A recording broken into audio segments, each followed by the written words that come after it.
So today, the washout rate among newly seated CXOs is about 50%. Yes, nearly half of those who take on C-suite leadership roles are either terminated or reassigned within the first 24 months. That's equivalent to a flip of a coin. We can do better and we must. And that's what this video is all about, dealing with the 5 greatest threats to early tenure CXO failure. Hello, everyone, and welcome back. For those of you who are new, I'm Gerry, founder and managing director of NextArc Leadership Solutions. Today, we're diving into the deep end, the often uncharted waters faced by newly appointed CXOs.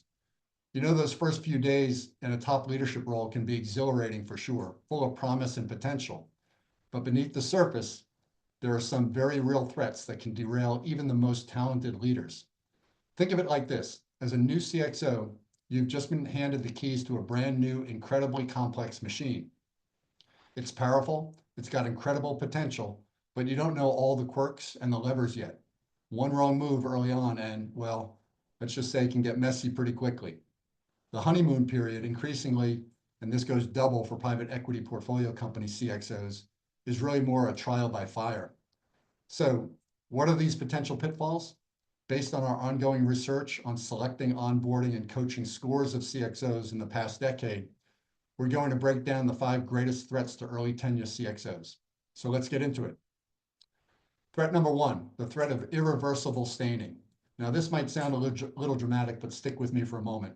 Imagine you're wearing a brand new, pristine, light gray summer weight suit to a very important dinner. You're trying to make a great first impression, right? But you're terrified of spilling a glass of red wine on it in the first 5 minutes. That stain, it might never fully come out. That's kind of what early tenure CXOs face with the threat of making an early significant cultural blunder. Misinterpreting a key norm, accidentally alienating a powerful group, or disrespecting a long-standing tradition. These aren't just awkward moments. They can lead to being permanently labeled as someone who doesn't get it. This threat whispers that you'll be forever playing catch-up, that your initial misstep will cast a long shadow over the entire time in the role. It's the dread of poisoning relationships and undermining your authority before you even had a real chance to lead. That initial cultural misstep can feel like the stubborn red wine stain, tough to get rid of and always a bit noticeable. Threat number 2, the threat of being seen as indecisive or weak. All right, so you're in this new role and everyone's telling you to listen, to learn the landscape before making big moves. And that's smart, but there's a tightrope walk here. Our second threat is the threat of being seen as indecisive and weak. Think of it like a pilot taking over a damaged plane mid-flight. Yes, they need to assess the situation, understand the controls, but the passengers also need to see them taking charge, guiding the way. The deepest threat for a new CXO isn't just delaying the growth plan, it's being perceived as hesitant, lacking vision, or easily swayed. Especially for high achievers, that type A or double type A personality that we often work with, that likely got them to that point, this threat can be intense. It suggests that they'll be seen as kind of mere managers, not a leader, who can't take decisive action, ultimately eroding the very hope and expectation they need to create in the organization. The initial listening phase can be misinterpreted as a lack of leadership, and that perception can be hard to shake. Threat number 3, the threat of being haunted by the ghost of predecessor's success or failure. The predecessor, sometimes a hero, sometimes, well, not so much. But either way, their presence can loom large. Our third threat is the threat of being haunted by the ghost of the predecessor's success or failure. It's a tightrope walk, isn't it? You might fear the threat of being constantly compared unfavorably to a beloved predecessor, forever living in their shadow, or conversely, you might be terrified of being blamed for dismantling something that was secretly valued, even if it wasn't outwardly successful. This isn't just about professional courtesy. It's the threat of your identity as a leader being overshadowed or negatively defined by someone else's past. It hinders your ability to forge your own path and inspire genuine followership. You want to be your kind of leader, not just a shadow imitation or a direct reaction to who came before you. Brings us to threat number 4, the threat of your hope being crushed by reality. As a new CXO, you're often brought in to inject energy, to paint a picture of a brighter future, to generate excitement for what's to come. But beneath that optimism lies a terrifying vulnerability, the threat of raising expectations that you might not be able to meet. The deepest threat isn't just failing to deliver improvements, it's the profound disappointment and loss of trust that will follow. It's the threat of your initial optimism being seen as naive or performative, ultimately leading to cynicism and entrenching resistance to future change.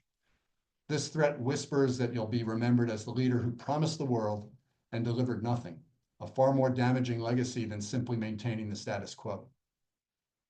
And finally, threat number 5, the threat of silent suffocation, I call it. Like a diver holding their breath far too long, the CXO, worried about revealing early stumbles or perceived inadequacies, starts to rely solely on their own reserves. They become hesitant to fully engage their executive team, viewing collaboration as a potential exposure of their own learning curve. They may nod in meetings, but internally wrestle with problems alone, convinced that seeking help is a sign of weakness. The deepest threat here isn't the initial challenge itself, but the self-imposed isolation. By not disclosing early problems or leaning on the expertise around them, the CXO risks letting small issues fester into crises. The oxygen of diverse perspectives and shared problem solving is cut off. And that leads to the slow internal suffocation of potential and progress. The initial reluctance to be vulnerable can create a self-made pressure cooker, ultimately hindering their ability to effectively lead. So there you have it, the 5 greatest threats that can lurk in early days of CXO's tenure. Recognizing these threats and fears is the first step in navigating them successfully. It's about being aware of the potential pitfalls and proactively working to avoid them. Remember that complex machine analogy I used earlier? Understanding the potential of a breakdown early on allows you to operate it with more care and precision, increasing your chances of a smooth and successful journey. Okay, so we've talked about some real challenges for new CXOs, right? And if you're eyeing that next big leadership role, whether that includes moving your executive leadership effectiveness from good to elite, or if you're ready now or ready soon for a move to the C-suite, you're probably thinking about how not just to land and survive, but thrive longer term and reap the tremendous benefits, financial and otherwise, of these roles. If you'd like my initial guidance, I invite you to schedule a complimentary 30-minute talent strategy planning call with me personally. During the call, we'll focus on developing a plan sketch that will get you into the CXO seat and set you up for early and continued success. The call is confidential and complimentary. There's no pressure at all for you to engage my executive coaching services long term. This is just about creating initial efficiency and momentum for you. Why am I offering this free consultation and talent strategy plan? The answer is straightforward. Some of you who will have this focusing conversation with me and receive your talent plan will decide to work with me longer term, but there's absolutely zero expectation for that, none whatsoever. You'll leave with a clear starting point either way, but you'll have to schedule a call to engage me in your talent strategy process. Interested? Click on my calendar link.